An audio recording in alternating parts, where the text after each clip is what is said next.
Aujourd'hui, nous sommes bénis de présenter la conférence éclairée intitulée « Prenez des mesures courageuses pour un monde vegan », partie 4/5, dans Entre maîtres et disciples, donnée en anglais et en chinois le 29 octobre 2019 dans l'ashram de Liuland, Taïwan, aussi appelé Formos. Warning: you might find the content herein disturbing, but the truth must be revealed.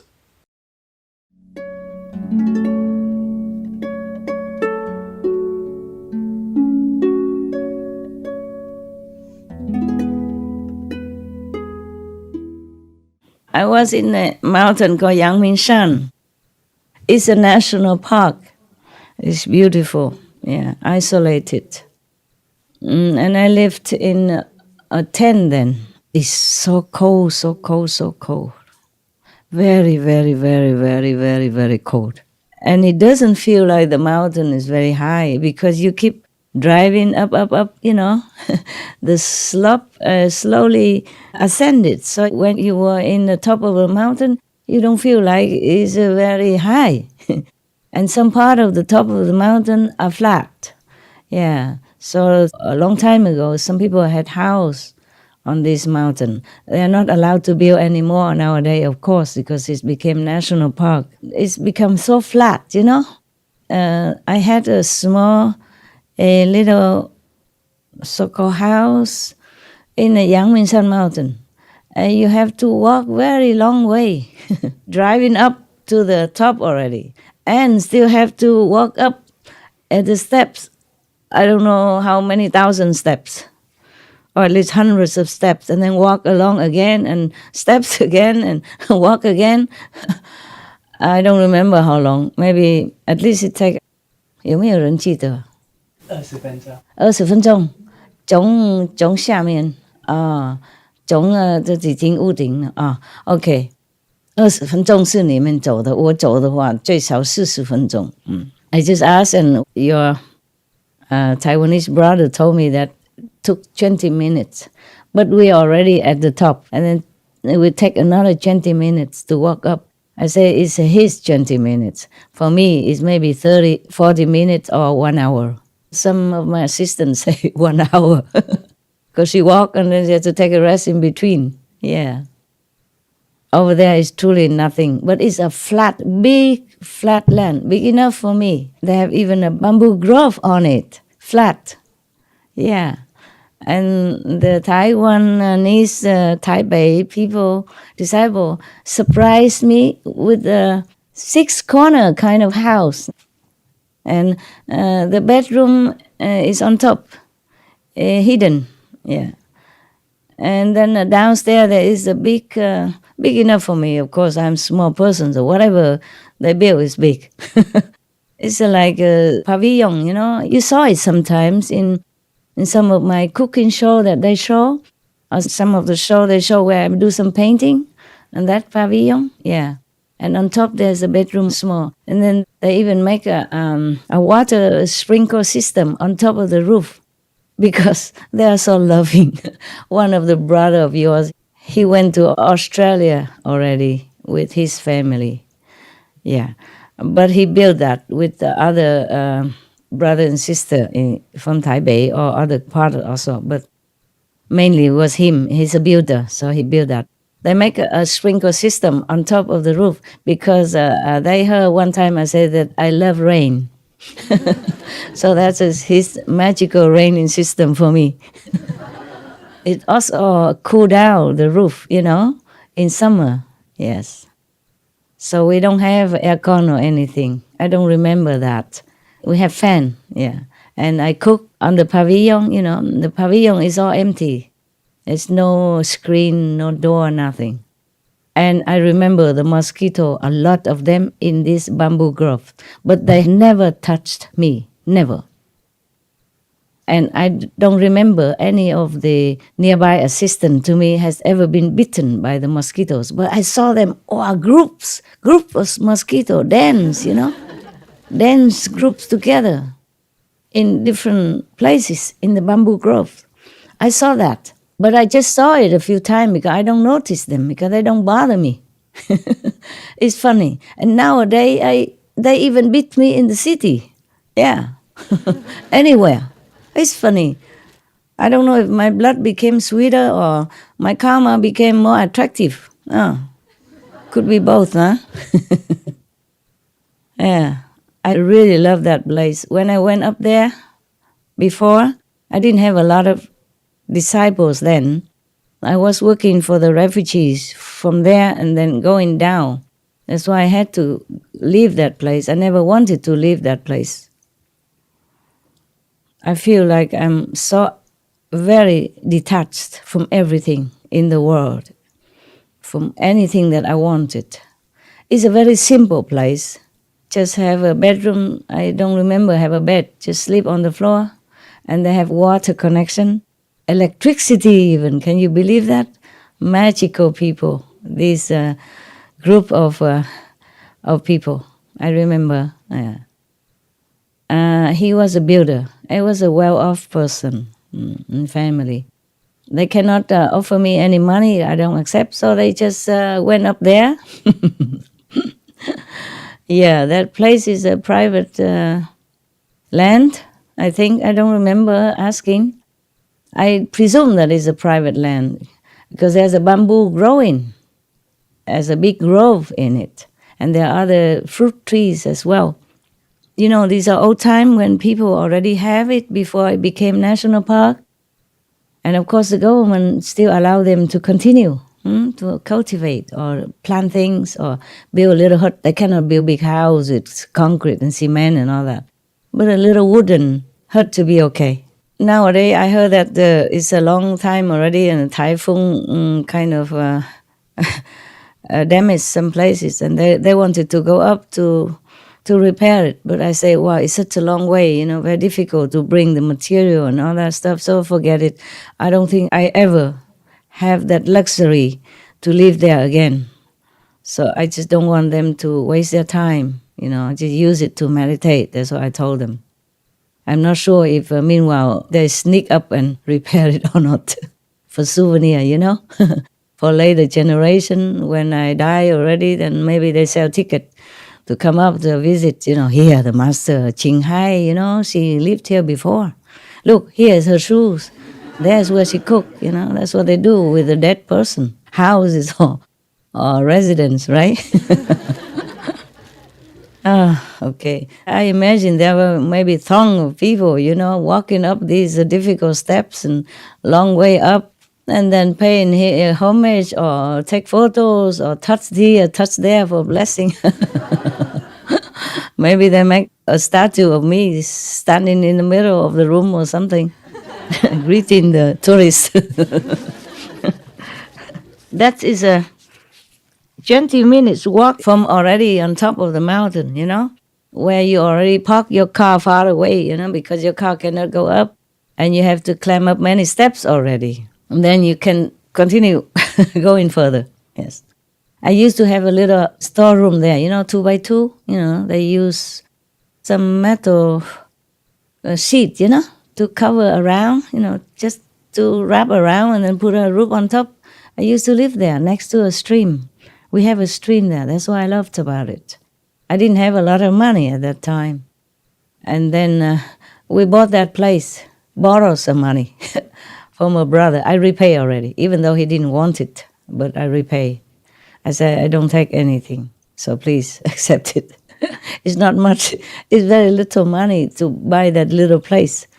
And we're not allowed to build anything. So just a few sheets of metal, they somehow connect it together, make it into a square room, and a few sheets on top. You know, easy to demolish anytime. And then we have a big tent, you know, make it a canvas tent, you know, with bamboo stuff, whatever we have. Even at that time, we're already working. We're in a small group, but already working. You know, we're distributing leaflets or small leaflet news for people or for the disciples, so they continue to study the teaching and continue to be inspired, you know, and encouraged to meditate, and to keep the vegan. At that time, it was vegetarian. I don't ever drink milk. And I never thought of milk as something bad. Later, I saw how devastating, how cruel, how inhumane practice of keeping cows in small pens without any turning around possibility, and chain and all that. Oh my God. Then I don't let them drink milk anymore. Even milk may be considered vegetarian. Yeah, it's not killing, but still the treatment of cows is so inhumane. It's not the way I saw it in my country. You know, Vietnam, we don't do that. Yeah, the cows or the ox, they just roaming around in field, yeah? And maybe they help with hard work, you know, carrying things for the farmers or plow in the field, you know, during season, now and then in season. They have their own house, you know, they go in there and they coming out in the morning with the cow boy and then go grazing, mostly leisurely and well fed, well taken care of, yeah. Because the farmers in some rural areas, they depend on the cows and the ox, so they treat them very nicely, yes. There's never beating or forcing of any kind. Not that I saw, okay? And when I was in India, I saw the cows running around everywhere like people. And if a cow or ox, you know, happen to be having a nap in the middle of the street or even highway, all the cars stop. You know that, right? Even if you don't see it, you saw it in films. I saw it with my own eyes everywhere I went in India. Cows are respected and loved like people. They even touch the cow's feet or touch the cow's, behind. And then they put their hand on their forehead as a sign of respect. Because in India, according to Hinduism, cow is holy. They give milk to children. You know, in those times, we didn't have many facility or alternative. So the cow give milk to many children and raise them up. So they consider the cows like a surrogate mother, like a second mother in India. And still nowadays they do that. When I was there, they do that.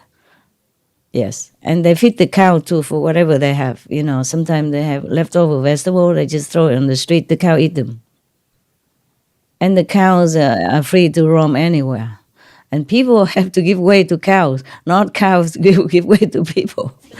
All the cars stop until the cows finish with his or her siesta and stand up, stretch out, and lazily walk into the meadow next door or next to the street and graze around there or lay there. Yeah, that's what I saw. So I have never thought that milk can be anything harmful.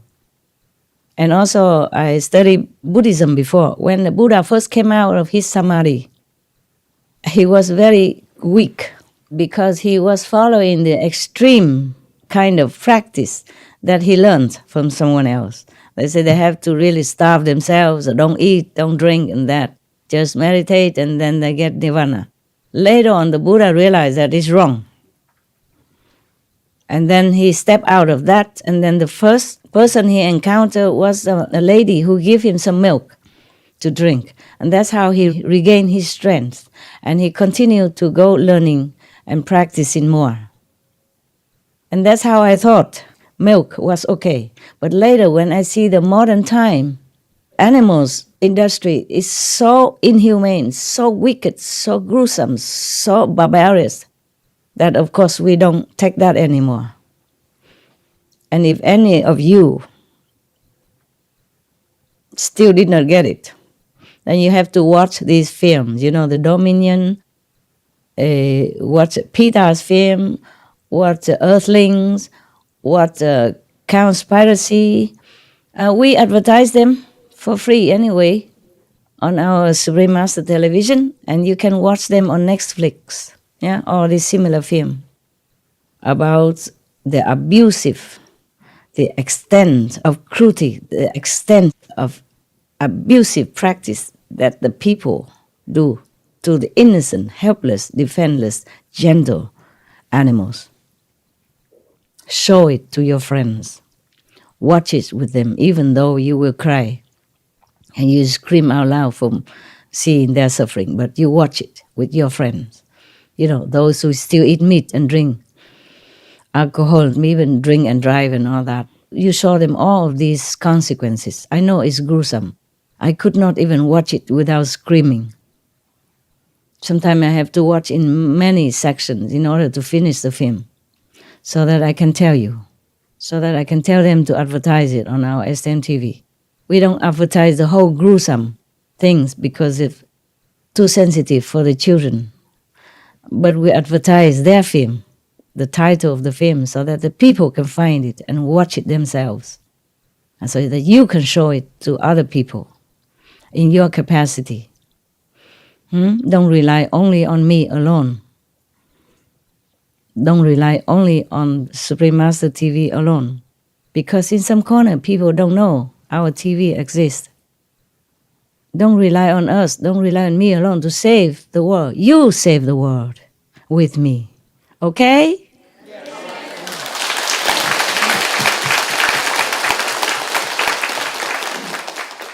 I told you that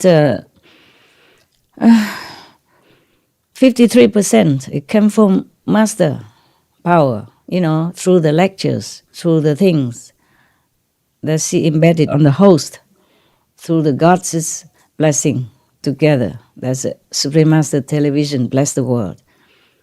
But every drop counts in the ocean. Every drop makes the ocean.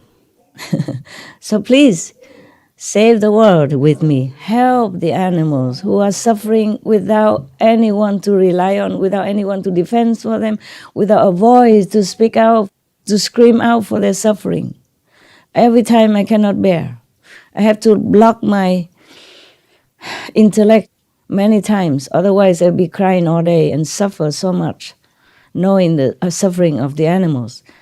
I have to block some way. Otherwise, I cannot function. I cannot work for the Supreme Master Television. I cannot work for you. I cannot work for the world.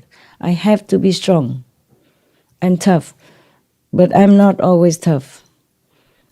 In the corner of my room, my cave, alone, I cry many a time just to release some of my anguish. Yeah, I just cry naturally, without thinking, without even knowing that I'm crying. Please do help. Help in any way you can. Show your friends a gruesome practice of animal industry, of how we, as a human, lost our humanity, lost our humane quality, lost our compassion, lost our sympathy. We lost everything if we lost love.